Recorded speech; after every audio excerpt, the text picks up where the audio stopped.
Okay, hello everyone.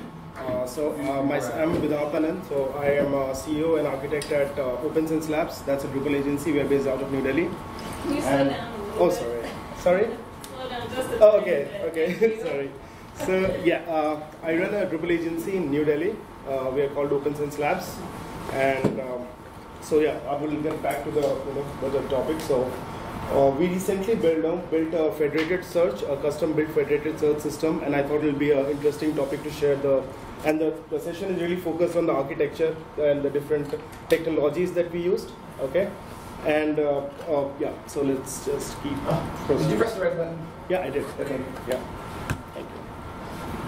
So yeah, I've introduced. So my colleague who was supposed to join as well, but he couldn't. He had to cancel his plans last minute. So anyway, I'll give a shout out to him. He was important on the project.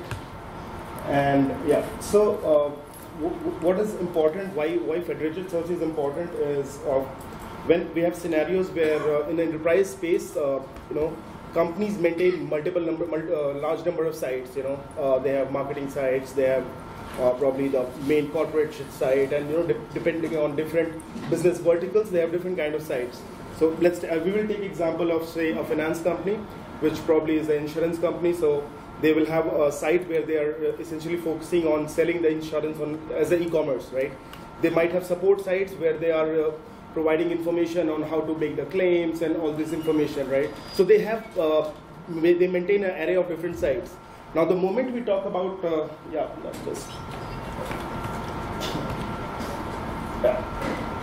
I'll not really go through the presentation very much. I'll just keep it as a conversation.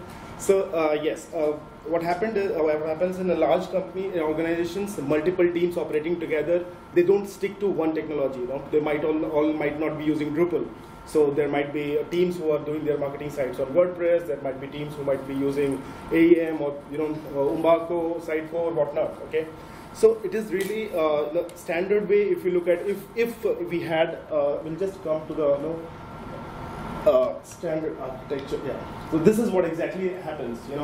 So they have user one goes to first site, search for something, and they get a result. The other sites, for benefits of investment, they might not be getting any results because other sites do not have that content. But this content might still be relevant to the user on the other side because they all belong to the same organization, right? In the federated search, yeah, what we do is we merge the index of all the different sites. That's the core idea, to have the common index for all the sites.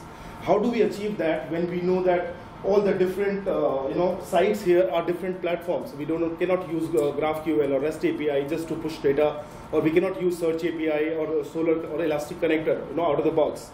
So that was exactly the use case where we needed to solve this. And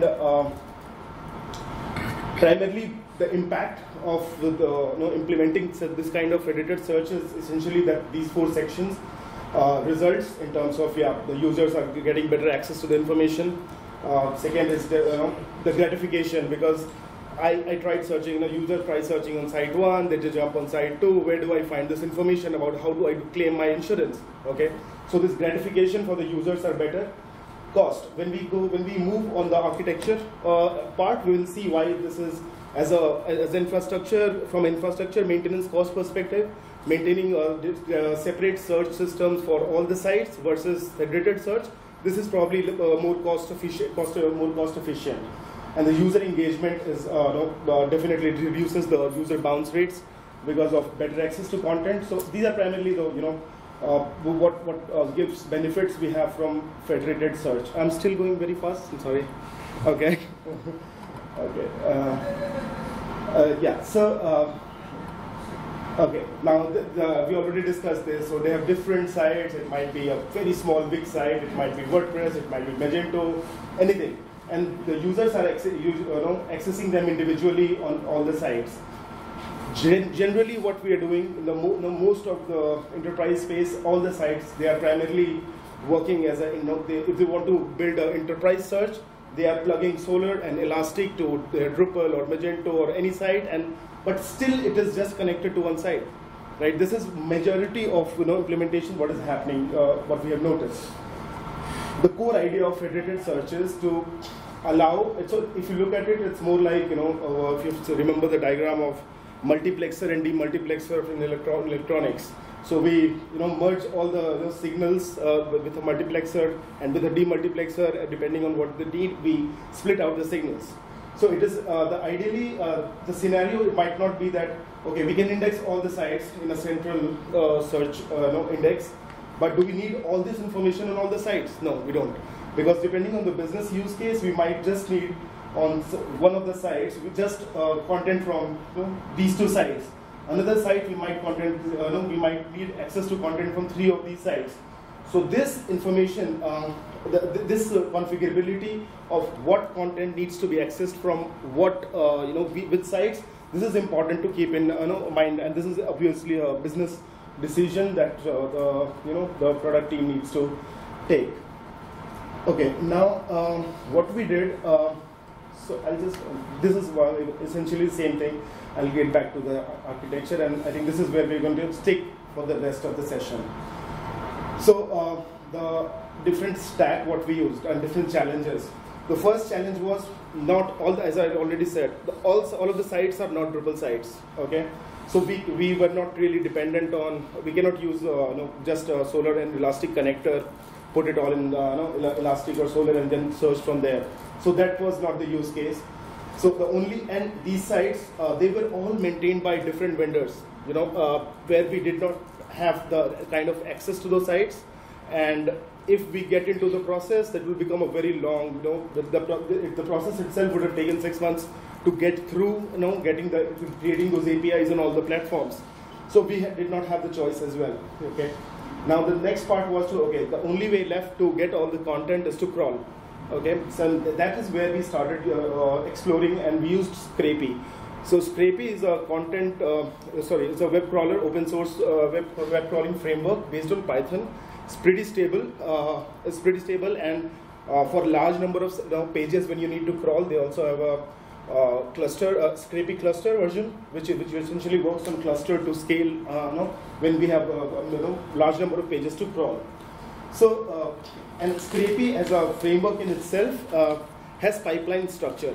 So you can crawl, and then you can also write pipeline information to extract metadata or write additional step in the pipeline to use a parser to extract additional information. So we used Scrapy as the core crawling framework, and this was taken care of, and we attached Redis to Scrapy because now when we are crawling the content, now there are a lot of challenges in crawling. When we look at crawling is something just as getting dump of a page, that's simple. But when we look at recurring crawling and then optimizing the crawl time, there are a lot of factors that comes in. Do we take care of deletion of pages? How do we take care of duplicacy? That 2 URLs might be pages who have not changed. So 1,000 pages on a site, 900 have changed today. We do not need to do the complete pipeline processing for all those 1,000 pages. We only need to focus on 10. So how do we identify the change in the delta? So all this is handled by with Scrapy and Redis. So what we maintain in Redis is a queue where we have the URL of the page we crawl and a hash of the HTML dump of the page from the previous day and the timestamp of when it was done.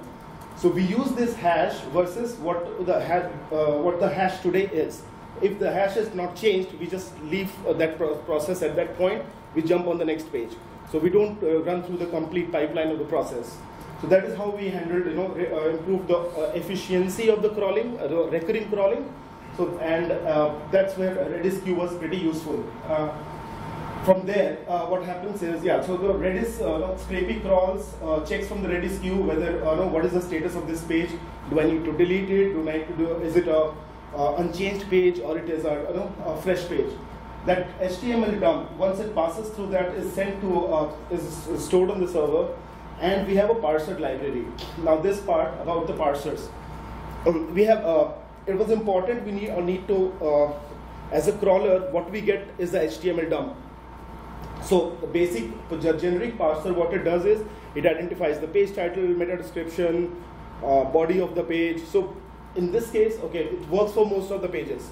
But an event page is a different than a blog page. So for the events, we need the start date of an event, end date of an event, and those kind of additional information.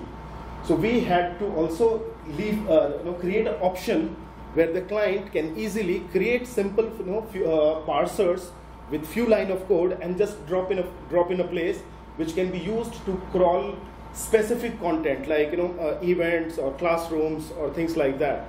So we created a parser library where we had a generic parser to take care if no parser is identified. So and this scrapey crawls a page, identifies based on certain rules what parser should be applied on this page. If it finds no parser, it's not an event, it's not a classroom, or any identified content type, it just goes back to the generic parser and process it further. Now, once we have the structured information out for different content types from this, all the sites, we send it to Drupal. Now, this is where it becomes interesting. Why do we need Drupal? I mean, why cannot just, since we have the content, why not just send it directly to Solr or Elastic? So that's where we needed, because an enterprise, it was search, and the business team needed micro and more granular control on the search results. I should be able to make certain pages, certain events as featured, so they come on the top. So that control of featured content. Now, as I told you, the crawler is a recurring everyday process. So a content which has been published today might not be crawled till later tonight, for a few hours. So to handle that, they also needed a feature to. I need a place where I can just tell the system crawl this page, put it in the search index. So the force crawl feature and featured control, and there were a few more granular controls which they needed in the content. Now that's where we used Drupal as a middleware, because Drupal has pretty strong search API and the connector modules with Elastic and Solr, both of them. We wanted to leverage that as well. And so what we did is we just created a little bit of customizations to give the user these granular controls. And we started feeding all the content from the scrapey into Drupal, and that is from there on it's standard Drupal approach, since all the content is now in Drupal middleware. So this is not a consumer-facing, user-facing Drupal instance. This is just used more as a middleware to store, you can say as a content repository for the complete search system. All the content is stored in there. And we use the standard, the available modules on Drupal.org to send the content to Solr or Elastic, and from there on it becomes you can use it as a regular search. You can use Search API or whatever. In our case, what we also needed is they did not want to bother the teams on the maintaining the other sites on other platforms as a big dependency to implement the front end. So what we did, we created a React app. In our case, we used React. We could have used Angular as well, or Vue or anything.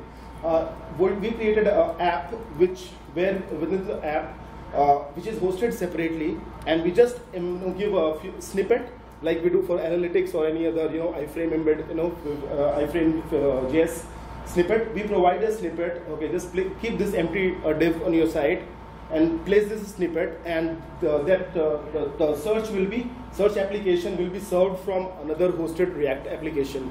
So that removed the dependency on the other platforms and teams to do heavy duty work, to do the fresh implementation. All they needed was to put the snippet, create an empty div. So that's what we did, and that created that ensured that the process of getting that search, working on the front end on all the sites, that this process was shorter.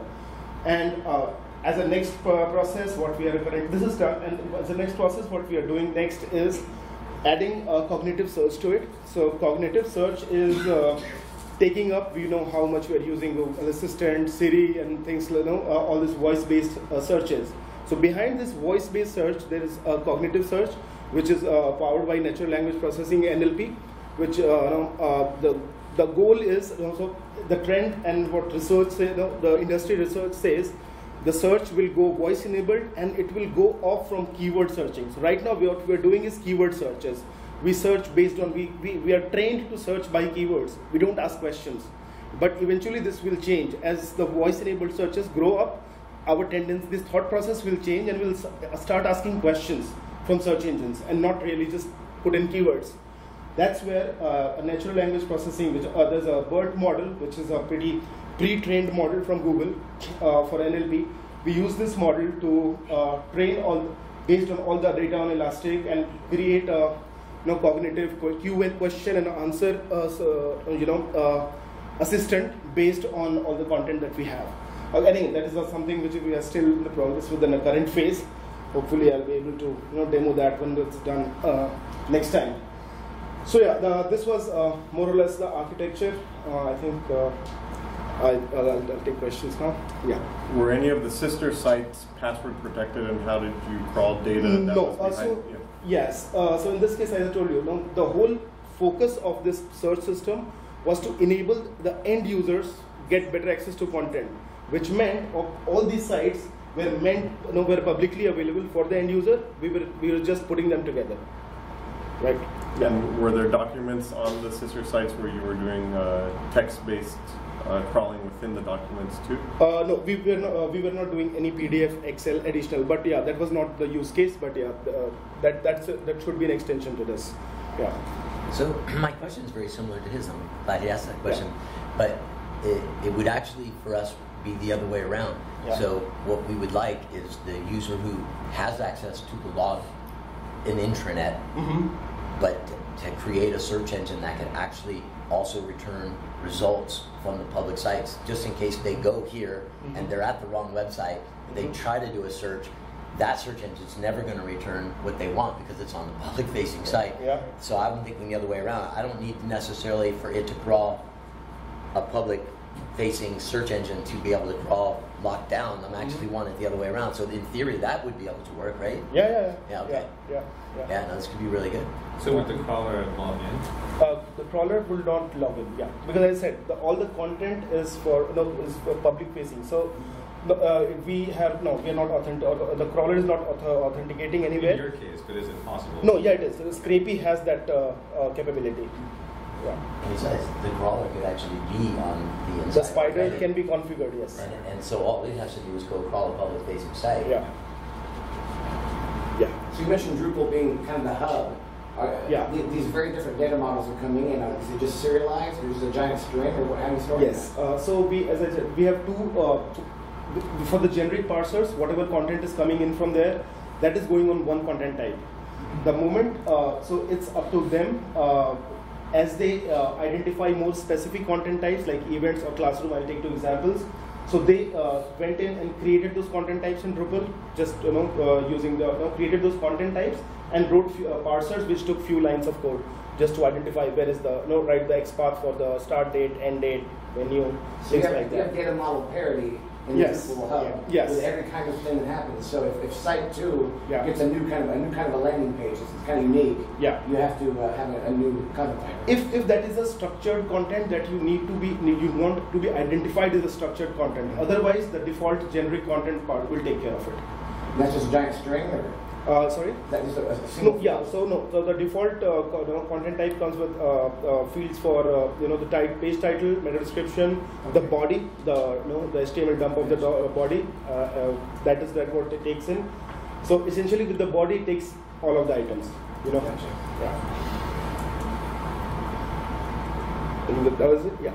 So you said these primary and sister sites can search. Let's say sister site 1 can only see microsite 1 and microsite 2. How did you get the search on that site to only show content? So so essentially when we when the JS app, which is interacting with Elastic REST API or Solr REST API, we send in the queries. So we just additionally sent the additional filter of the site name, right? So that if we are sending the snippet, as I told you, these snippets are configurable. So when you place the snippet on site 1, we mention like the domain name of 2 sites that we need. So from these 2 sites, these 2 values are used dynamically in the query as a filter. What is sent to Elastic? So it only returns result from those 2. Yeah. I don't know. Yeah. You first. So if I'm on site 1 and I search for Badcamp, and I see my results, that was a decoupled interaction with Elastic. Yeah. I'm gathering I don't have a URL that I can bookmark or share to show these results, do I? No. So there's no routing of this, obviously. You're talking about the search result page URL. Yeah. Search result page URL.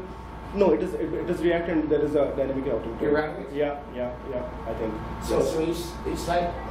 So it's not a fully decoupled. So it's progressively decoupled, and you have the query parameters up there.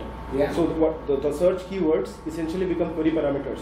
So when you share the URL with query parameters, they get picked up. So I can be on microsite 1 /search. Yeah. And then type in my thing, and then I'm on /results. Q equals blah blah blah. Okay.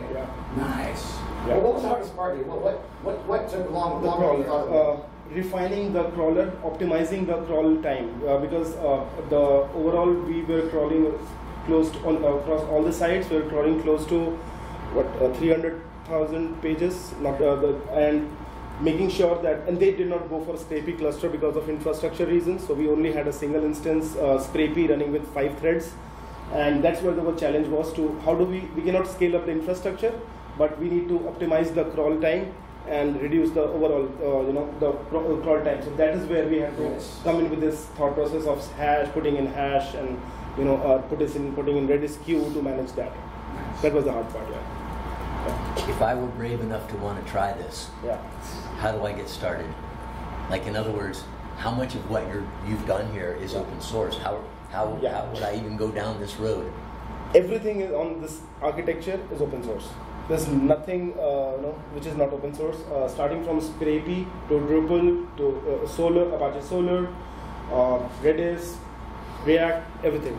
So do you have anything at the group of folks that were working on this? Yeah. Do you have anything online? Project. We just finished this. No, at this point, no. But that's a plan.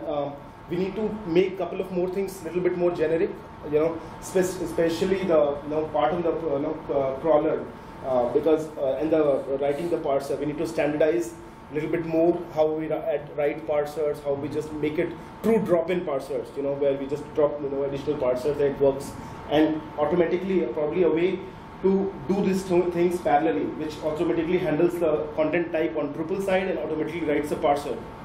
Something that if that sort is needed.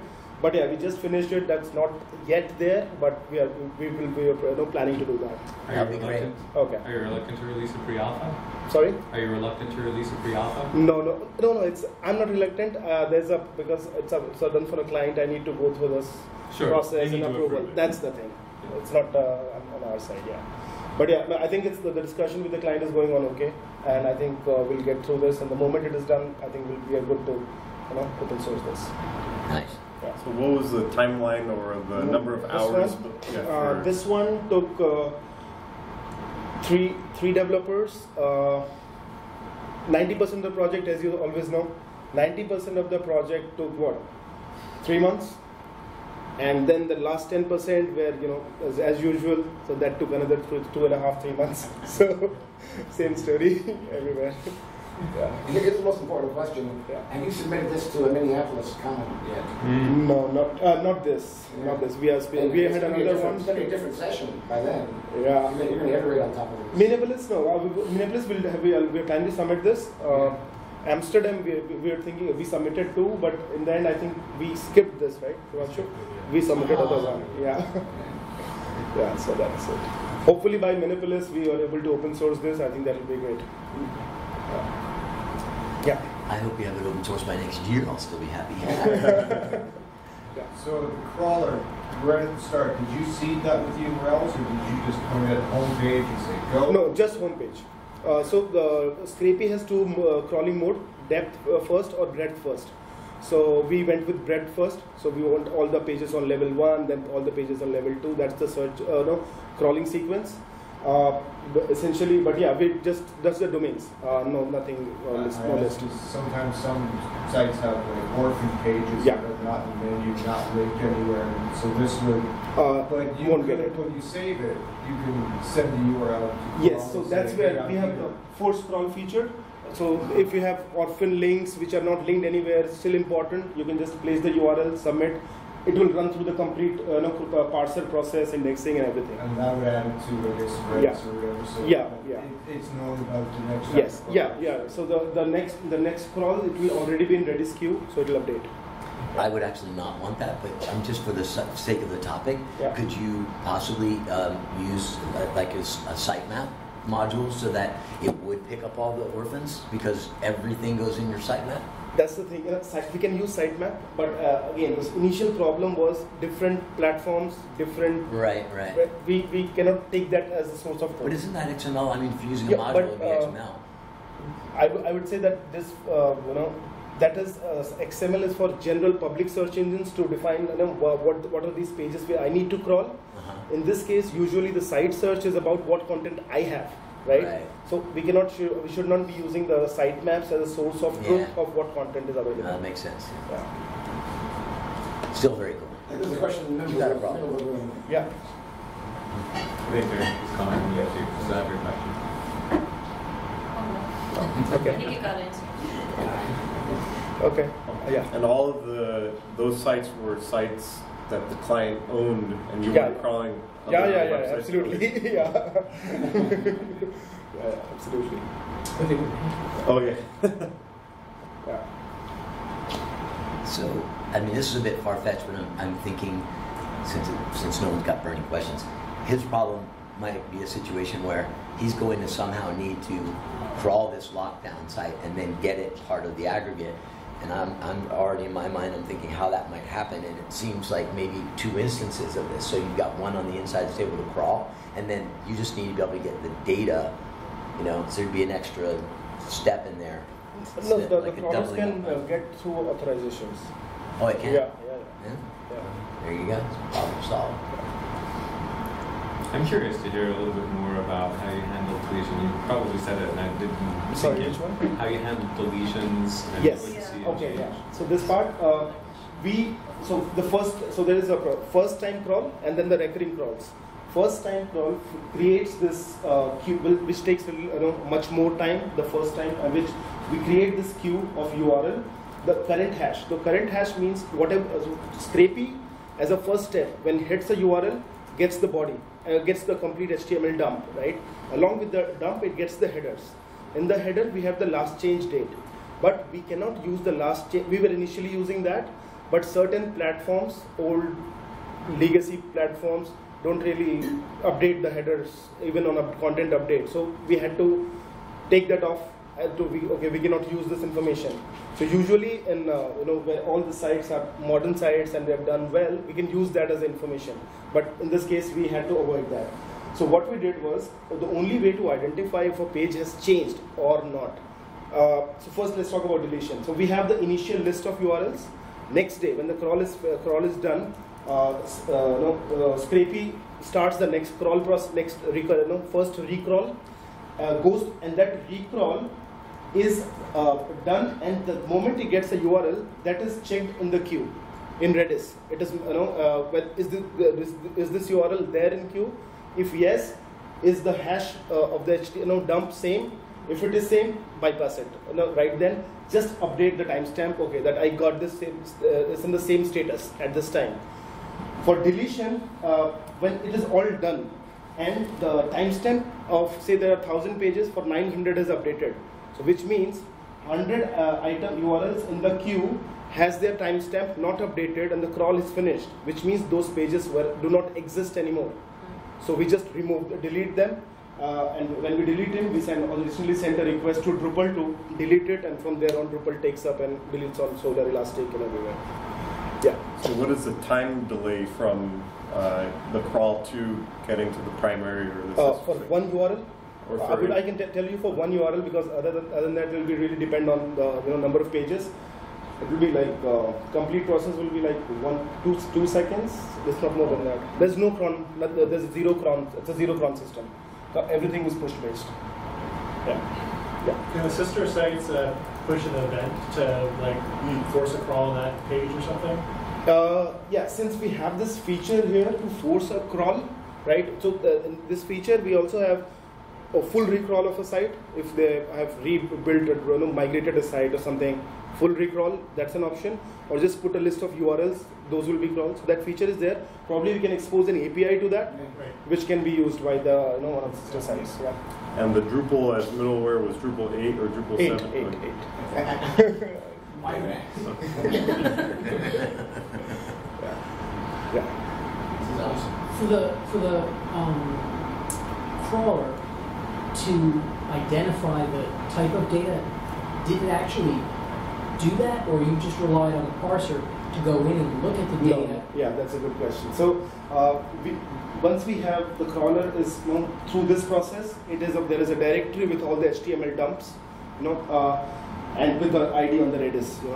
Once we have all the HTML dumps, there is a service again in Python which goes through all the files in that directory and identifies based on. So we have one set of rule. For example, if one of them were Drupal sites, the body field has the content type class, right? So you use that class to identify the content type. So we know, okay, this content type there is a identified parser to it. Then we'll automatically use that parser to process the data, extract the data. If it identifies there is no parser attached to this, it will use the generic parser. So there is a rule, yes, there is a set of rules which uses certain classes or trigger identifiers on these pages to say, okay, this is an event, this is in classroom, and this is a generic page. But supposing in one site they do an event just as not a particular entity or unique content type. Yeah. Shame on them. Maybe they do, and in another site they do it specifically. How do you identify them? No, so we don't. Essentially, they will be taken care by as a regular page, because anyway the full body content is indexed, so it will be taken care by that. Okay. Yeah. How would microdata fit into the picture? Not useful at that point? No. Yeah. Never thought in that direction yet. Yeah, you need too much human input, kind of different things. Yeah. I think you might have mentioned this, but all this is hosted on that company's servers, or where? Yeah. So this could have been on AWS or anywhere, but these are dedicated boxes which are handling this. You probably mentioned this earlier, but on the front end too, you said here it says hosted React app, but it could be something else. Yeah, it could be Angular, any JS, or even in that case you can build a regular in the end you have the access to the REST API of one Elastic or Solr, which has all the content, right? And we can always use the as site domain as one of them as a filter to identify. It's in the end it's up to you, you want to do it coupled integration with any other platform or anything. So totally depends on that. Sorry?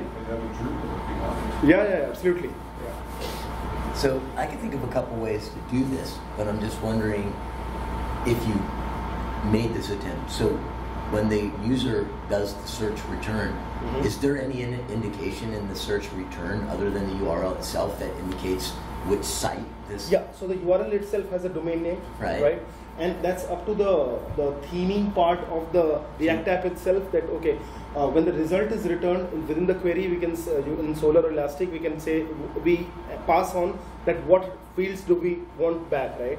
So in the regular case, we just get the title, the meta description, and the URL, right? That's what we create the micro results from. But at the same point, we can also get additional information, and totally depends on the theming how you want to convey that information. But that's not really the hard part.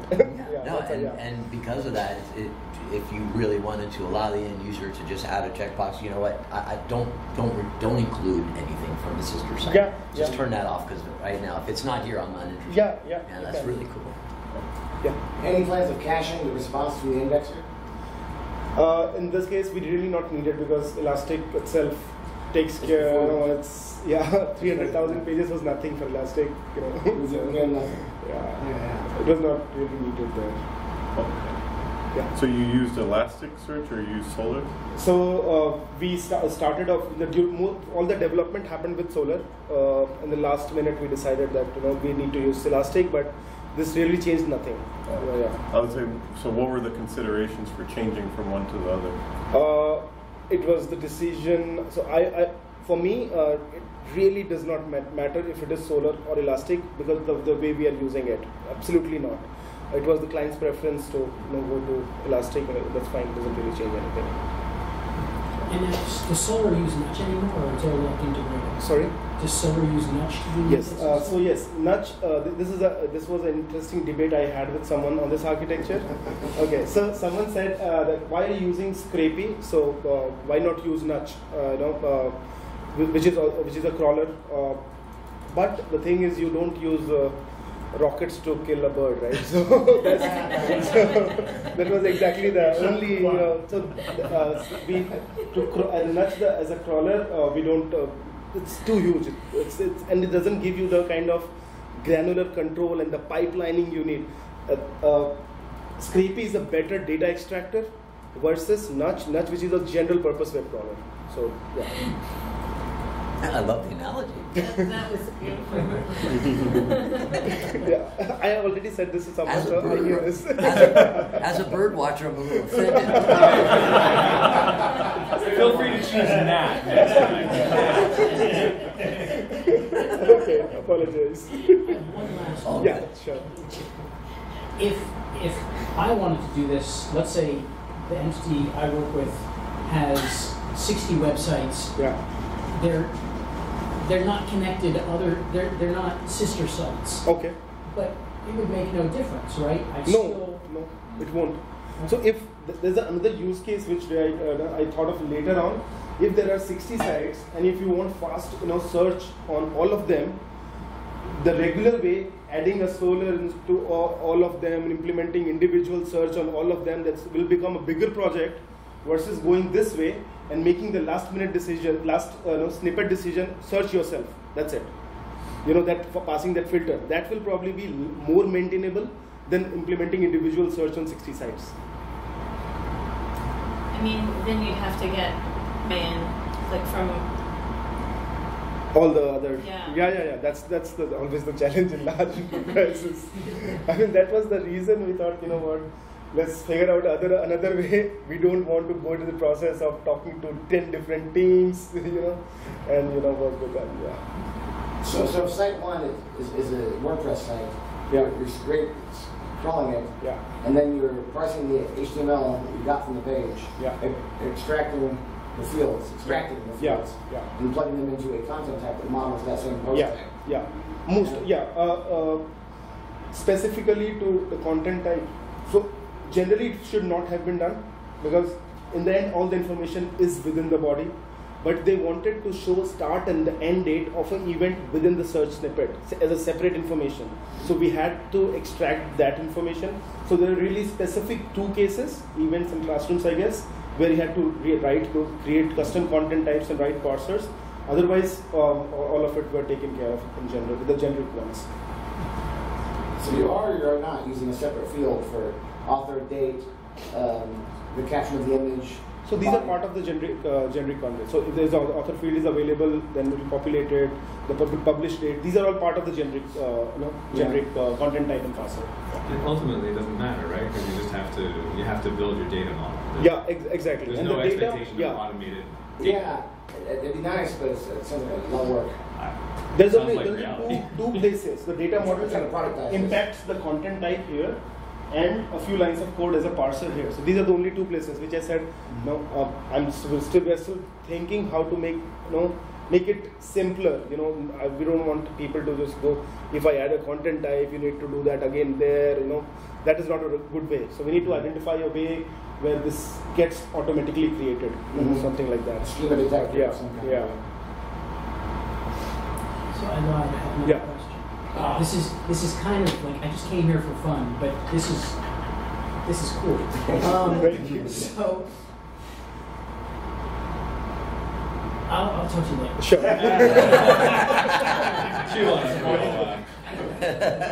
So in your implementation, did you see a federated search implemented somewhere else? Yes, I saw. Yes, I did see. There was one more implementation. The only so what is federated search? Federated search in general is this term is being used for just a technology which allows you to search across multiple sites. That's it. There's one implementation of Federated Search which is open source, but the only challenge with that was that works only with Drupal sites. So I think I'm missing the name of the company which open source is.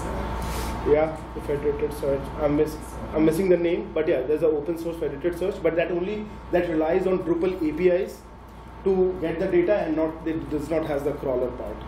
So that the first problem in our case was not fulfilled in that scenario. That's perfect for me. Because it's the site that needs to be crawled. There is the only way you're going to get that data is with a crawl. Yeah. Because it's a Microsoft product. Yeah. How long did you say it takes to crawl all? So in our case, it was 300,000 pages, and we were able to crawl all of them. The first time crawl took around 30 hours with 5 threads, but we didn't have a lot of infrastructure at our disposal.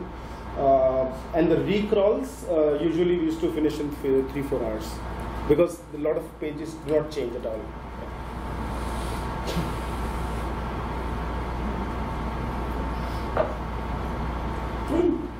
Okay. Thank you. Thank you. Can I stop this now? Can I press this?